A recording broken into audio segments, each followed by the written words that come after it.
So you touched on Eddie Palmieri, so let's just go right there.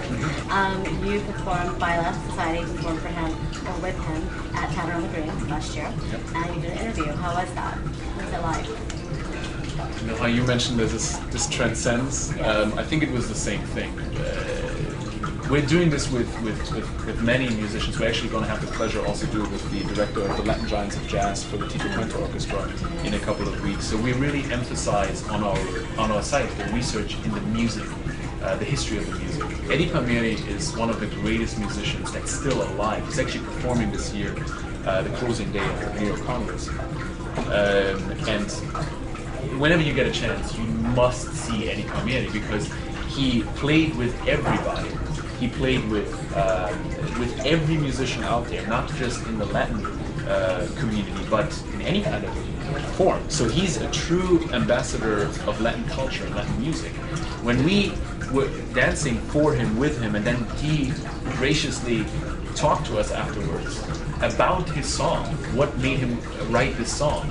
There's one thing you actually, I think it's your duty to go to MamboNYC and look at this video because Eddie Palmieri said that he writes music for dancers.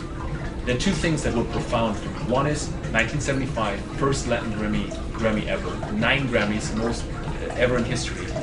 And there are two things to them. One, he thinks that Latin jazz and salsa is the most complex music out there, which is profound. Two, he thinks of dancers when he writes music, and that's again a typical thing of New York salsa. Tito Puente wanted to be a dancer. He had knee problems, so he played for dancers. It's very musical. It's very danceable. If you look at Roberto Roena, he is a dancer. You can see him when he's doing that. When you talk to all the key New York musicians, they were either dancers at heart or they thought about the dancers, and that's another thing that's important when you talk about staying true to the roots, staying true to sophistication.